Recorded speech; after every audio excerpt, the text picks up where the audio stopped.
ආයුබෝවන් සුබ දවසක් 2026 පෙබරවාරි මාස 8 වන දිනෙන් පසුව උදාවන කාල පරිච්ඡේදය මිථුන ලග්න හිමි ඔබට ඉතා තීරණාත්මක මෙන්ම පරිවර්තනීය කාල සීමාවක් වනු ඇත.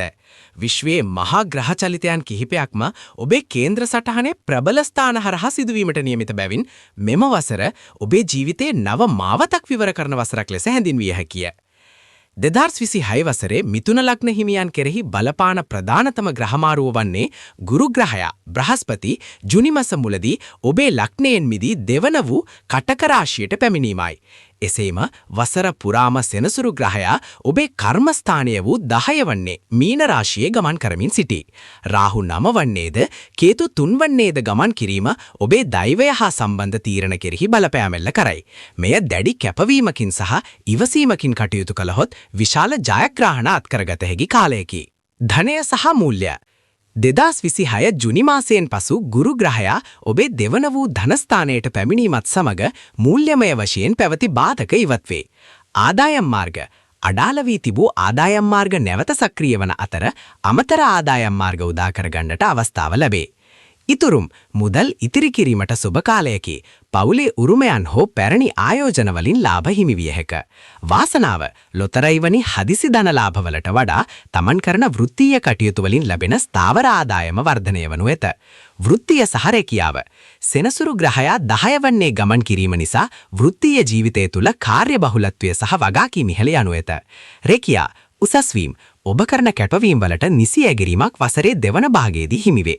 රාජ්‍යාංශීය රැකියාවල නිරත අයට විශේෂ වරප්‍රසාද හිමි විය හැක. ව්‍යාපාර නව ව්‍යාපාර ආරම්භ කරන්නට බලාපොරොත්තු වන්නේ නම් ජුනි මාසයෙන් පසු කාලයේ ඉතා සුබයි. විදේශ රැකියා සිහිනය සැබෑ කරගන්නටද මඟ පෑදේ. අභියෝග රැකියා ස්ථානයේ සගයන් සමග ඇතිවන සුළු මතභේද ඉවසා දරාගත යුතුය. සෞඛ්‍ය මිථුන ලග්න හිමියන් මෙම කාලය තුල තමන් සෞඛ්‍යය පිළිබඳව මදක් සැලකිලිමත් විය යුතුය.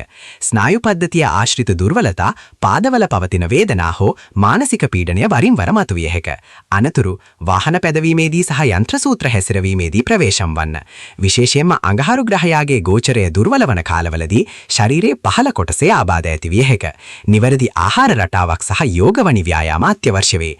ආදරය සහ පෞල් ජීවිතය තුල සාමය සහ සමගිය වර්ධනය වන කාලය. විවාහය අවිවාහිකයට සුදුසු සහකරුවන් හමු වන අතර විවාහ මංගලයන් ස්ථිර වීමට ජුනි මාස ගුරු මාරුව මහත් පිටුවහලක් වේ. සබඳතා දරුවන්ගේ අධ්‍යාපන කටයුතු පිළිබඳ සතුටුදායක පුවත් අසන්නට ලැබේ. සහෝදර සහෝදරයන් සමග පැවති අමනාපකම් දුරු වී සමීප සබඳතා ගොඩනගේ. පූර්ව ආරක්ෂාව දෙවන වන්නේ ගුරු සිටියද සෙනසුරුගේ බලපෑම නිසා ඔබ පවසන වචන අන් අයගේ සිත් රිදවීමට හේතු විය හැක. එබැවින් කතා කිරීමේදී සංයමය ආරක්ෂා කරගන්න.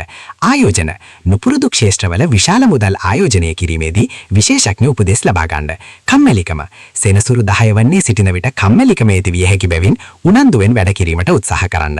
පිළියම් සහවත් පිළිවෙත් ග්‍රහඵල දුරු කරගෙන සුබඵල වැඩි කර ගැනීම සඳහා පහත සඳහන් පුණ්‍ය කර්මයන්හි නිරත වන්න. විෂ්ණු පූජාව සෑම බුදා දිනකම විෂ්ණු දෙවියන්ට පූජා පවත්වා ආශිර්වාද ලබා ගන්න. නිල් සහ කොළ පැහැති මල් පූජා කරන්න.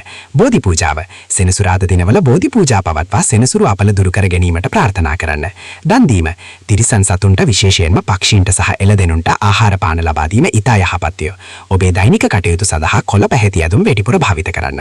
මෙම අනාවක්‍ය පොදු ග්‍රහ චලිතය මත පදනම් වූවක් වන අතර ඔබේ පුද්ගලික කේන්ද්‍ර සටහනේ දශා කාලයන් අනුව මෙහි සුභාසුභ ඵල වෙනස් විය හැකි බව සැලකන්න.